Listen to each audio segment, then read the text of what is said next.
So once again, I'm starting example 5 by just looking at my denominator and identifying it's x squared, so that is a quadratic. I can tell you that my vertex is at 0 and 5, and it's opening downward because of that negative out in front. So if I go to sketch this, 0 and positive 5, opening downward,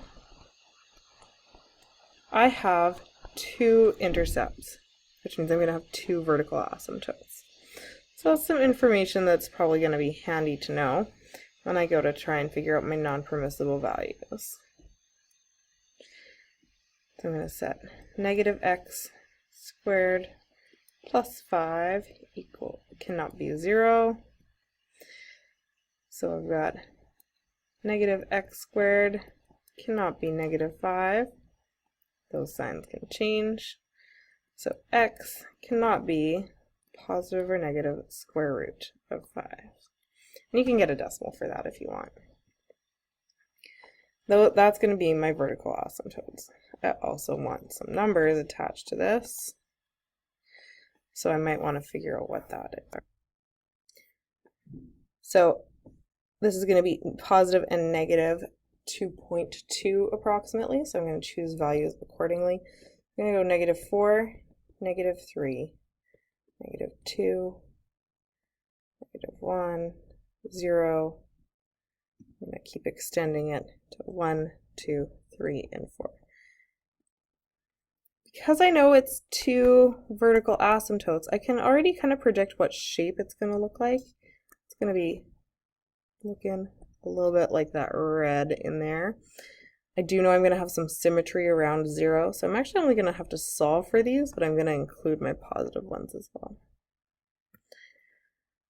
So we start at negative 4. Negative 4 squared is 16, but it's negative out in front, so negative 16 plus 5 is negative 11. That's a 1 over negative 11, or negative 1/11. Same idea. Negative 3 squared is 9. So negative 9 plus 5 is 4. Negative 4.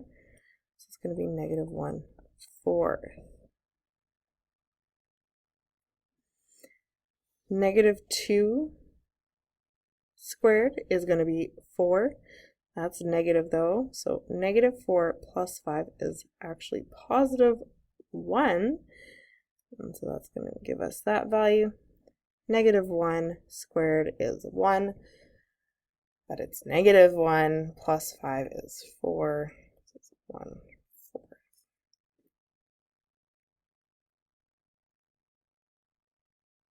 Yeah, something funny happened there. Oh no, that's right. 0 squared is 0. Negative 0 doesn't matter, so it's 1/5. And if you don't believe me about this whole symmetry thing, you can start checking.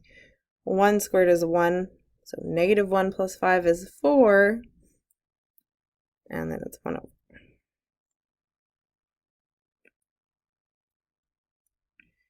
So we are getting to that point where we see some symmetry, and you can even check these ones as well, but I promise you they are the same. So that symmetry saves us some time in the long run. I'm above and below my x-axis, so I'm going to put it somewhere kind of middle-ish. Mark it out. My maximum value is positive 1. My minimum value is negative 1/4 based on what I've calculated. So I can kind of spread these babies out again. So I'm going to go just by 1/4 this time though.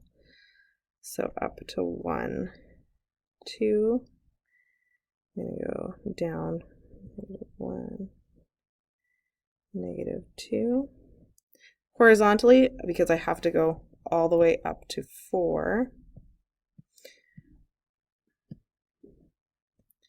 I'm just going to go up by halves, left and right. So negative 1, negative 2, negative 3, 4, 1, 2. Okay, from here, just take my points, plot them down, start with my vertical asymptotes, which end up being approximately here. If you calculate the square root of 5, it's 2.2 something or other.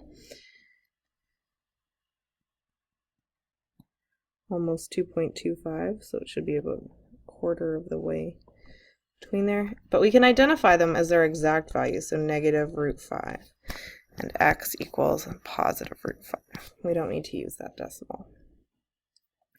From here, plot our points. If you're not sure what negative 1/11th looks like, it's going to be way down here. A quarter will be here. And so again, I'm getting that shape where eventually it's going to follow those asymptotes. No, I forgot to label my horizontal asymptote. I'm really bad for that. Okay, so be careful. Watch out for that horizontal asymptote along here. If you don't put the dotted line along your x-axis, that's okay. Make sure you name it still off to the side. Okay, and I can put those exact same points over here as well. And so I get a sense of what that curve is going to look like, because again, the beauty of symmetry with a quadratic is that it stays symmetrical in the reciprocal as well. I've got those middle points from here to here. We've got 1, a quarter, a fifth, quarter, and 1 again.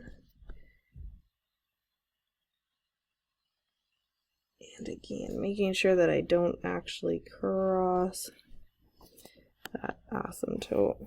Making this as nice and smooth as possible.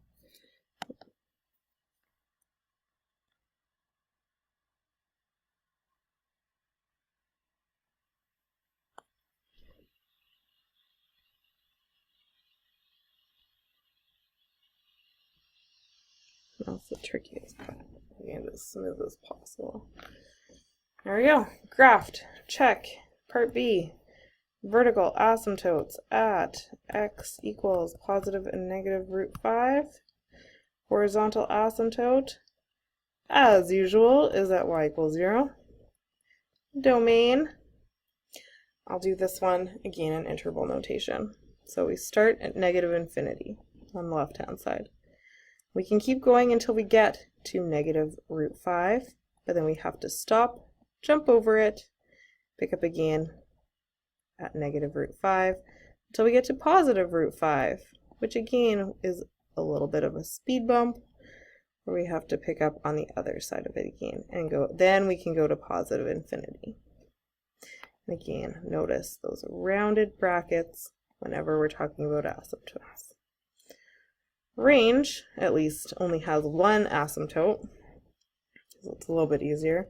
Start at the bottom and work our way up, and we realize we hit a kind of like an intermediate ceiling at 0.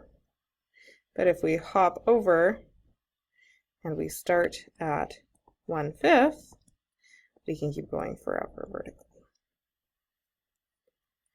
So again, what I want to point out here is that that is undefined at 0 because we are actually approaching that intercept or that asymptote. But I have a square bracket here because that is a defined point. That is my defined minimum. And so it actually exists on my graph. So that's why I can write it like that.